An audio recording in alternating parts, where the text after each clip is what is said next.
बिस्मिल्लाहिर्रहमानिर्रहीम अस्सलाम वालेकुम। लास्ट टाइम हमने डिस्कस किया था factors affecting activity of enzyme और आज का जो हमारा टॉपिक है वो है classification of enzyme.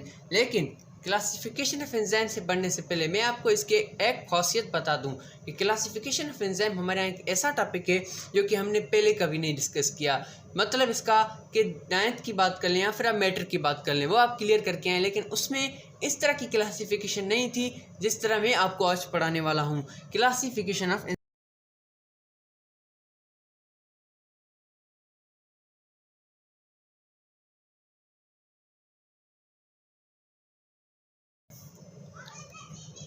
Classification of enzyme के बारे में आपको बता दूं कि ये हमारे यहाँ एक बहुत ही आसान सा टॉपिक है, लेकिन एक छोटा सा टॉपिक है। इसको मैंने छोटा किया है एक फार्मूले की तरफ से।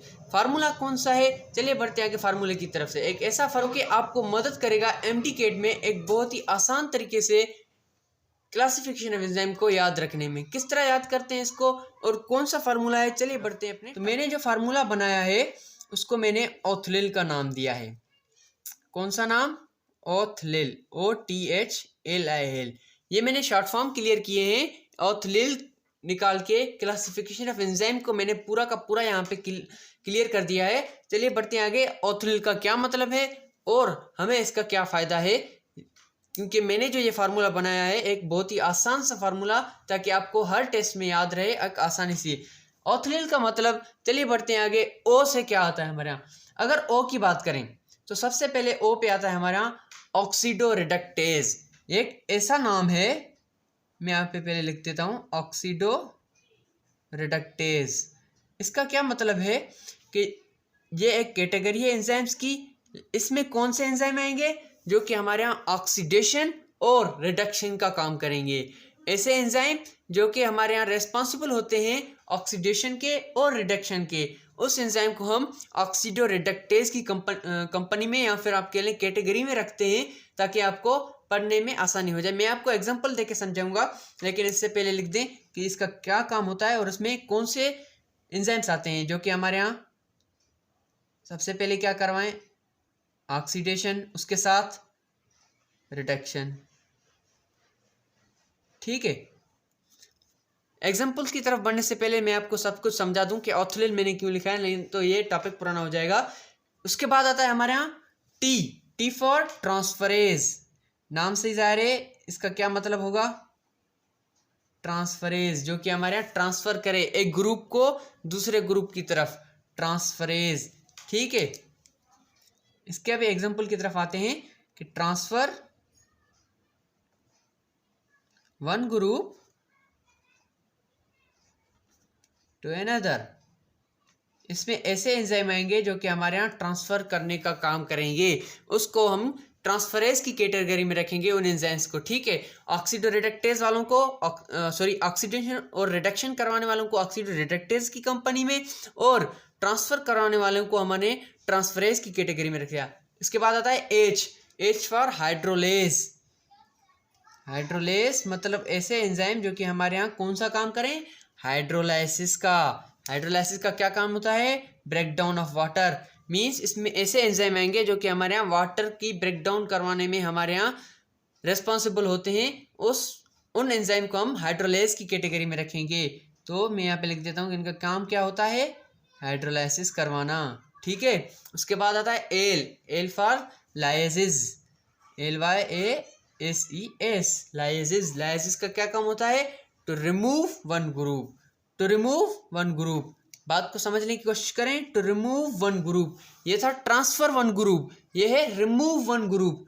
ठीक है, कोई भी ऐसा मॉलिक्यूल होगा जिसमें से ये एक ग्रुप को रिमूव करेंगे, और ऐसे एंजाइम्स को हम लाइसेस की कैटेगरी में रखते हैं। हो गई बात क्लियर? ये मैंने कैटेगरी वाइज एंजाइम को क्लासिफाई किया है ताकि आपको समझने में और याद रखने में आसानी हो कि हमारे यहाँ कौन किस किस्म के एंजाइम हैं, कि हमारे यहाँ कौन कौन से किस्म के एंजाइम हैं। हो गई बात clear? I for isomerase, I for isomerase. Isomerase का क्या काम होता है, आइसोमरेज की कैटेगरी में आने वाले एंजाइम्स का क्या काम होता है कि फॉर्मेशन ऑफ आइसोमर। समझने की कोशिश करें, फॉर्मेशन ऑफ, बहुत ही आसान सा टॉपिक है, आइसोमर। आइसोमरेज की कैटेगरी में कौन से एंजाइम आएंगे जो कि हमारे यहाँ आइसोमर बनाने का काम करते होंगे। हो गई बात क्लियर। और लास्ट में बचता है हमारे यहाँ L, L for ligase, L for ligase. समझने की कोशिश करें, ligase means add two monomers. इसमें कौन से एंजाइम आएंगे जो कि हमारे यहाँ मोनोमर्स को ऐड करके पॉलीमर्स बनाने की कोशिश करेंगे। एड टू मोनोमर्स, मैं यहाँ पे ए भी लिख देता हूँ, टू मेक पॉलीमर। ठीक है, मीन्स मोनोमर्स मिलके पॉलीमर बनाने के काम करने वाले जो एंजाइम होंगे वो हमारे यहाँ लाइगेज में आएंगे। ठीक है, तो ये थी हमारी क्लासिफिकेशन, एंजाइम्स की क्लासिफिकेशन, जिसमें हमारे यहाँ ऑक्सीडोरिडक्टेज जो कि ऑक्सीडेशन और रिडक्शन करवाते हैं, जिसमें हमारे यहाँ एग्जाम्पल के तौर पे मौजूद हैं ऑक्सीजनेज, मैं यहाँ पे लिख देता हूँ, ऑक्सीजनेज है हमारे यहाँ, और ऑक्सीडेज है हमारे यहाँ, और परऑक्सीडेज है हमारे यहाँ।